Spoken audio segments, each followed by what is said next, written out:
Hello friends, this is Priyanshu.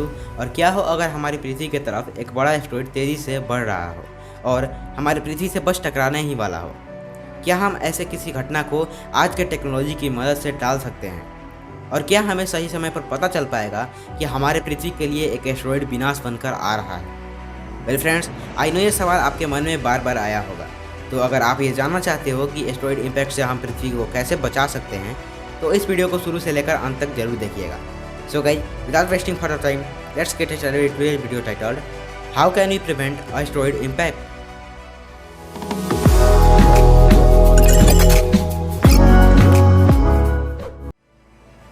So friends, हमारी पृथ्वी पर हजारों एस्टेरॉइड्स हर रोज गिरते हैं, लेकिन वे बहुत छोटे होते हैं और जब वे पृथ्वी के एटमॉस्फेयर में एंटर होते हैं तब वे एटमॉस्फेयर के फ्रिक्शन की वजह से हवा में ही जल जाते हैं। और आपने रात को टूटते तारे तो देखे ही होंगे। ये वही छोटे पत्थर होते हैं जो कि एटमॉस्फेयर में जल जाते हैं और ये बर्न होते समय हमें दिखाई देते हैं कुछ समय के लिए। इन्हें हम मीटियोर्स कहते हैं। जो पत्थर थोड़े बड़े होते हैं वे एटमॉस्फेयर के फ्रिक्शन की वजह से पूरी तरह नहीं जलते हैं और हमारी पृथ्वी के सरफेस से टकराते हैं, लेकिन उनसे कोई ज़्यादा नुकसान हमें नहीं होता है। हम वैसे पत्थरों को मीटियोरॉइड्स कहते हैं। हमारी पृथ्वी 71% ओशन से ढकी हुई है, यानी कि पूरा पानी ही है 71% में, जिसकी वजह से जो सभी एस्टेरॉइड हमारी पृथ्वी पर गिरते हैं हर रोज़, उनमें से अधिकतर एस्टेरॉइड्स महासागरों में गिरते हैं। और पृथ्वी के ज़मीनी भाग पर भी हर जगह इंसानी बस्ती नहीं है। कहीं कहीं दूर दूर तक तो रेगिस्तान है और कहीं कहीं दूर दूर तक जंगल ही जंगल है। और इसी कारण बहुत कम प्रोबेबिलिटी होता है कि एस्टेरॉइड आबादी वाले इलाके में ही गिरेगा। जो एस्टेरॉइड्स 25 मीटर डायमीटर वाले होते हैं वो एटमॉस्फेयर में एंटर होते ही जल जाते हैं। उनसे पृथ्वी पर कोई नुकसान नहीं होता है। और ऐसे एस्टेरॉइड्स जो कि 25 मीटर से ज़्यादा डायमीटर वाले होते हैं और 1 किलोमीटर के डायमीटर से कम वाले होते हैं, वैसे एस्टेरॉइड्स ही हमारे पृथ्वी पर टकराते हैं। साइंटिस्ट ने जब पृथ्वी पर गिरने वाले एस्टेरॉइड्स के बारे में गहराई से जांच किया, तब उन्होंने हमें बताया कि करीब 2000 साल में एक ऐसा एस्टेरॉइड पृथ्वी पर गिरता है जो कि 1 किलोमीटर डायमीटर वाला हो। ऐसे एस्टेरॉइड से कोई खास डैमेज नहीं होता है, लेकिन वे जहाँ पर गिरते हैं उसके 5 किलोमीटर के एरिया में वो सब कुछ डैमेज कर देते हैं। अगर कोई एस्टेरॉइड 5 किलोमीटर डायमीटर वाला हो और वो हमारी पृथ्वी से टकराए, उसके टकराने से वहाँ पर 60 किलोमीटर डायमीटर वाला एक गड्ढा बन जाएगा और उसके टकराने से सैकड़ों किलोमीटर दूर दूर तक सब कुछ तबाह हो जाएगा। डायनासोर्स का अंत का कारण बना था एक एस्टेरॉइड जो कि माउंट एवरेस्ट से भी बड़ा था, यानी कि करीब 10 किलोमीटर डायमीटर वाला। उसके एटमॉस्फेयर में एंटर करते ही सुपरसोनिक साउंड वेव्स निकली और अल्ट्रासॉनिक वेव्स निकली जो कि हज़ारों किलोमीटर तक पहुँच गई। उसके टकराने से वहाँ पर इतना ज़्यादा रेडिएशन निकला कि 800 किलोमीटर के दायरे में आने वाले सारे के सारे जीव इंस्टेंटली राख बन गए। उसके टकराने की वजह से वहाँ पर एक बहुत ही बड़ा गड्ढा बना, जिसे कि आज हम चिक्सुलव क्रेटर के नाम से जानते हैं, जो कि 150 किलोमीटर चौड़ा और 20 किलोमीटर गहरा है। और अगर आप जानना चाहते हो कि डायनासोर्स का अंत कैसे हुआ और हमारी पृथ्वी पर इंसानों का जन्म कैसे हुआ, तो आप ये वाला वीडियो देख सकते हैं जो कि आई बटन पर फ्लैश हो रहा है, और मैं डिस्क्रिप्शन बॉक्स में भी इसका लिंक दे दूंगा। सो फ्रेंड्स, हम जान गए कि हमारी पृथ्वी पर एस्टेरॉइड के टकराने से कितना ज़्यादा डैमेज हो सकता है, लेकिन क्या हमारी आज की टेक्नोलॉजी इतनी ज़्यादा सक्षम है कि हम ऐसे किसी एस्टेरॉइड इम्पैक्ट को टाल सकते हैं? तो फ्रेंड्स, एस्टेरॉइड हमारी पृथ्वी के लिए एक बड़ा खतरा है और इसीलिए साइंटिस्ट के पास कुछ प्लान्स हैं, कुछ टेक्निक्स हैं जिसके इस्तेमाल से हम ऐसे खतरों को टाल सकते हैं। तो चलिए हम उन तरीक़ों को जानते हैं जो कि हमारी पृथ्वी पर गिरने वाले एस्टेरॉइड को टाल सकते हैं। जैसा कि आप सबको पता होगा कि हमारे सोलर सिस्टम में सन, मून और प्लैनेट्स के अलावा ड्वार्फ प्लैनेट्स, कॉमेट्स, एस्टेरॉइड्स भी पाए जाते हैं। और आपको ये भी पता होगा कि हमारे सोलर सिस्टम में मार्स और जुपिटर के बीच में एक एस्टेरॉइड बेल्ट है, जिसमें कि मिलियंस ऑफ एस्टेरॉइड मौजूद हैं।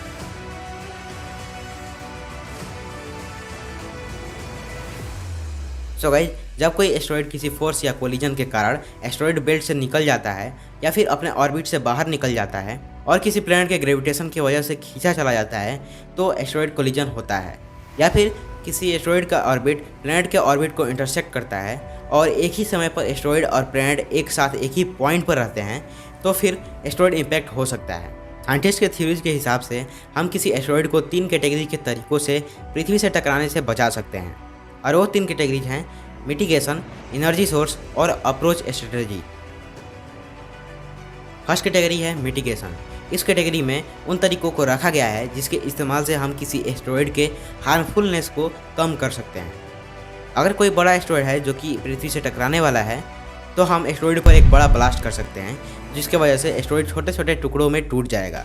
इसके वजह से छोटे टुकड़े जब हमारी पृथ्वी के एटमॉस्फेयर में एंटर करेंगे तब वो जल जाएंगे और हमारी पृथ्वी की सतह से नहीं टकराएंगे, और इस प्रकार हम किसी एस्टेरॉयड के हार्मफुलनेस को कम कर सकते हैं। नेक्स्ट कैटेगरी है एनर्जी सोर्स। इस कैटेगरी में हम एस्टेरॉयड के आसपास के जगह पर एक बड़ा ब्लास्ट करेंगे, जिससे निकलने वाला एनर्जी एस्टेरॉयड को पुश करेगा, जिसकी वजह से एस्टेरॉयड का डायरेक्शन चेंज हो सकता है। इस कैटेगरी में हम kinetic impactor, electromagnetic techniques, gravitational tractors, solar panels और न्यूक्लियर ब्लास्ट का इस्तेमाल कर सकते हैं।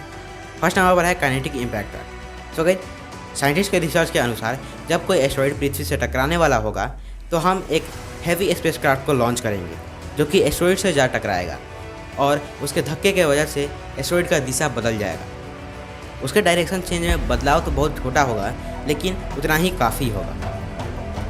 नासा और ईएसए दोनों ही इस टेक्निक को अच्छे से स्टडी कर रहा है और फ्यूचर में 2 मिशंस भी लॉन्च करेगा, ताकि ये ऑब्जर्व कर सके कि एस्टेरॉयड पर स्पेसक्राफ्ट को टकराने से क्या प्रभाव पड़ता है। और भी टेक्निक्स है जैसे कि ग्रेविटेशनल ट्रैक्टर। इसमें हम किसी ऐसे स्पेसक्राफ्ट को इस्तेमाल करेंगे जो कि खास तरीके से डिज़ाइन किया गया होगा, और ये एस्टेरॉयड के पास जाकर एक साइड पर ऑर्बिट करेगा, जिससे कि स्पेसक्राफ्ट में लगे ग्रेविटेशनल ट्रैक्टर्स एस्टेरॉयड को अपनी ओर खींचेंगे और उसकी डायरेक्शन बदल देंगे। नासा के एनालिसिस के अनुसार ये टेक्निक मोस्ट एक्सपेंसिव टेक्निक है और ये लिमिटेड साइज के एस्टेरॉयड को ही रोक सकता है। इस तरीके का इस्तेमाल करने में सालों का समय लग सकता है। नेक्स्ट टेक्निक है फोकस सोलर पैनल्स। इसमें हम बड़े सोलर पैनल्स का इस्तेमाल करेंगे जो कि खास तरीके से डिज़ाइन किए गए होंगे, और वे सनरेज को कलेक्ट करके एस्टेरॉयड के एक पॉइंट पर फोकस करेंगे, जिससे कि एस्टेरॉयड के सरफेस पर गैस जेट बन जाएगा, जो कि प्रोपल्सन जैसे काम करेगा, और इस तरीके से भी एस्टेरॉयड का दिशा बदला जा सकता है। एक तरीका है न्यूक्लियर इम्पैक्ट का, जिसमें हम किसी बड़े पावरफुल न्यूक्लियर मिसाइल को एस्टेरॉयड के पास या फिर उसके सरफेस पर लॉन्च करेंगे और वहां पर उसे ब्लास्ट कराएंगे, जिससे कि एस्टेरॉयड का दिशा बदल जाएगा या फिर वो एस्टेरॉयड छोटे छोटे टुकड़ों में टूट जाएगा, और इससे हमारी पृथ्वी पर कोई नुकसान नहीं होगा।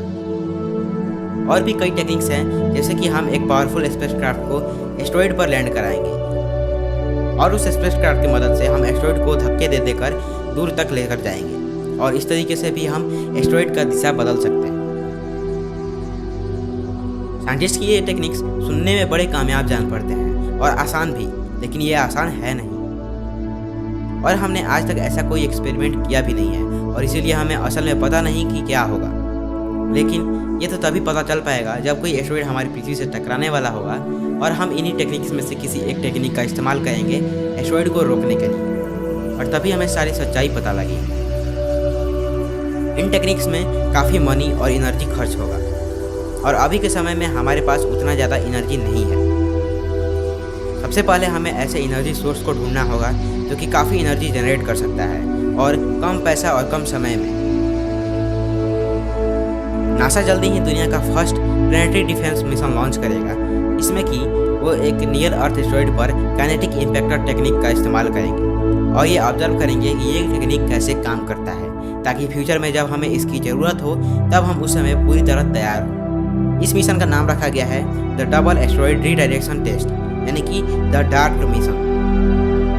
नासा अपने डार्ट मिशन में एक ऐसे एस्टेरॉयड को टारगेट करेगा जो कि हमारी पृथ्वी के लिए कोई खतरा नहीं है, और वो एस्टेरॉयड है डिडीमोस बाइनरी। इस एस्टेरॉयड सिस्टम में 2 स्पेस बॉडीज हैं। एक एस्टेरॉयड डिडीमोस है जिसका डायमीटर 780 मीटर्स है, और दूसरा है 120 मीटर का एक स्पेस बॉडी जो कि किसी प्लैनेट के मून की तरह एस्टेरॉयड डिडीमोस का ऑर्बिट करता रहता है। उस छोटे एस्टेरॉयड को साइंटिस्ट ने मूनलेट नाम दिया है। वैसे आपको क्या लगता है कि नासा इस टेस्ट को अच्छे से कर पाएगा, और क्या हमारे भारत की स्पेस एजेंसी इसरो को भी ऐसे मिशन लॉन्च करनी चाहिए?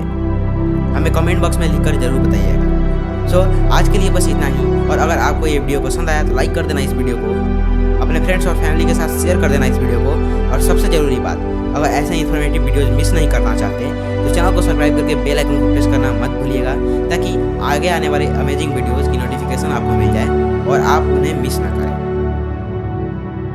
So friends, I'll see you guys in the next video with a very amazing topic. Till then, be better yourself.